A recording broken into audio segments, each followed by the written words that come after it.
Don't bother, I'm not singing. I'm talking.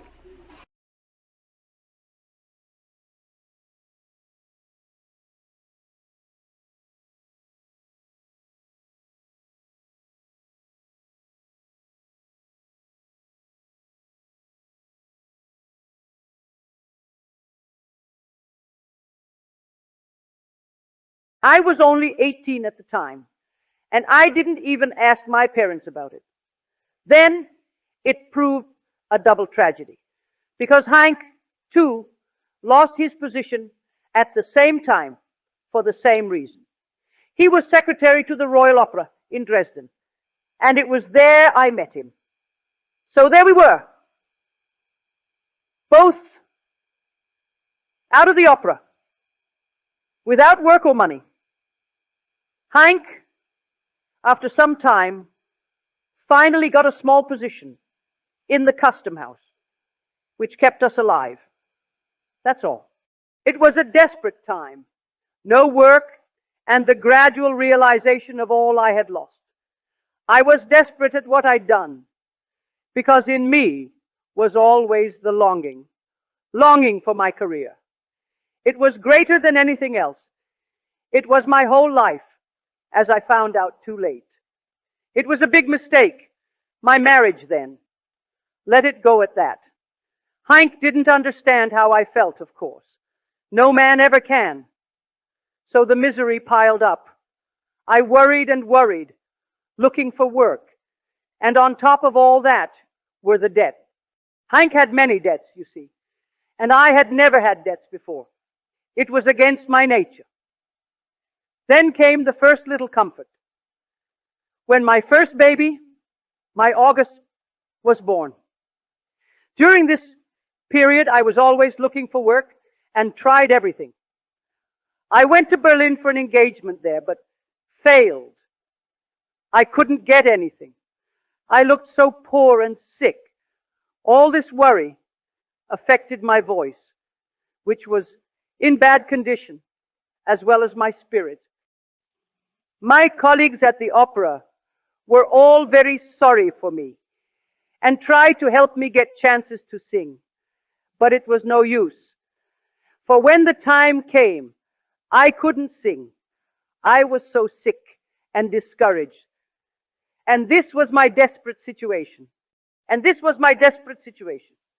There was only one ray of light at this time, a small one. But it proved to be a shining sun later on. I knew a famous music critic, Ludwig Hartmann, the critic who first made Sembrich. Hartmann always had a great warm spot in his heart for me, for he was interested in all young talent.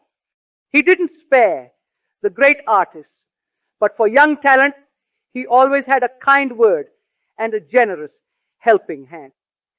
It was then that the director from the Hamburg Opera, Pollini, came to visit Hartmann.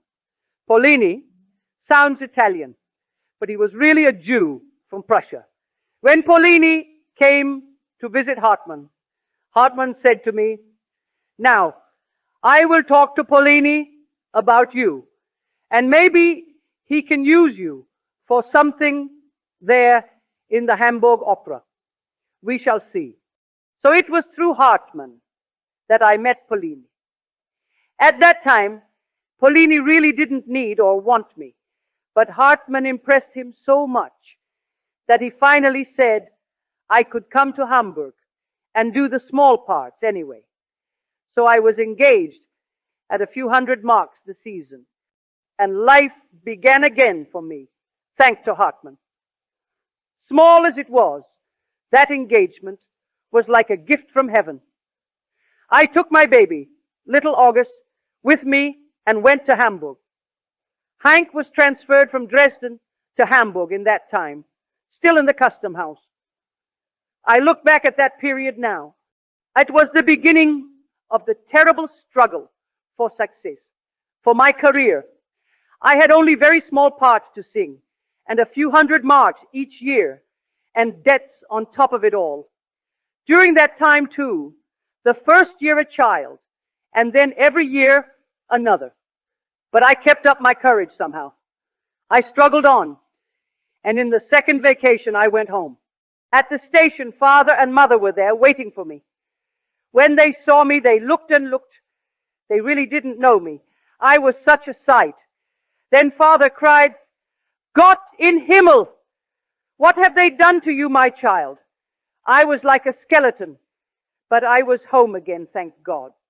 My parents took such care of me and fed me, and I found myself once more. And there too was born my second child, my Lotta.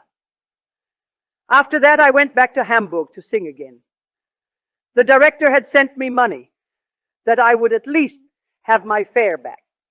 I started into work once more, but after a few months, there was something more to face. Another child was to come, another baby to bear and care for. I could do nothing. And so then my Henry was born. Then came the most misery that is in the world. I was helpless, and I had no way to do anything more, just a few small parts in the opera. The few 100 marks of my salary was all the money I had. No clothes, barely food to eat, and all those children to care for. Why, in your money, I had only about $10 a month. By this time, Heink had left me. He said he was transferred to Saxony, and I was left there alone with the children. During all this terrible time at Hamburg, I had nothing to sing but small parts. My only good parts were Nancy in Marta and Azucena in Il Trovatore, which I got through Botel, the tenor. He knew all about me and always wanted to help. He said to Polini one day, "Why don't you let Heink sing Trovatore? Give her a chance. Let her sing it. I like her best." And that's how I got this big part, because Botel insisted. But otherwise, I sang only small parts. I spoke in prologues or epilogues.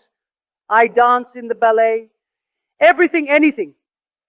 In fact, owing to that training, today I could be just as well as an actress as a singer. Now I must tell you a most important thing that happened to me then. It has to do with Hans von Bulow.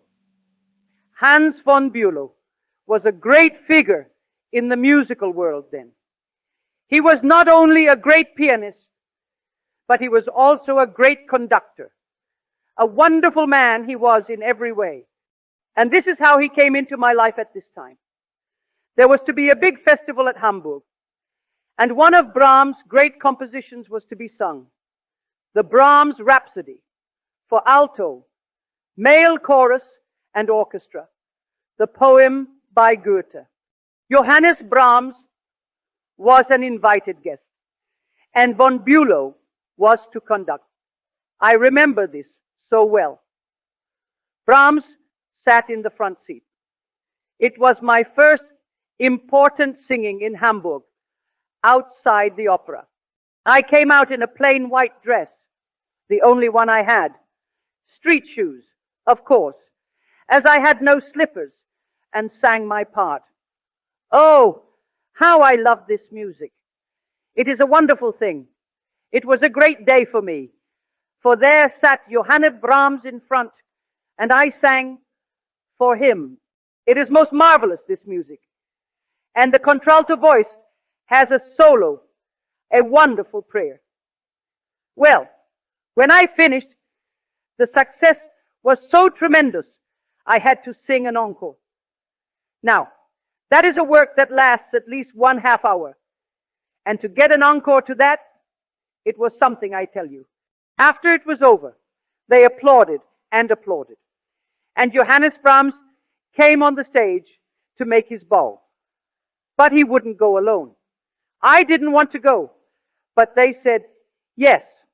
So out I came with those two great men, von Bulow on one side and Johannes Brahms on the other, and they both kissed my hand.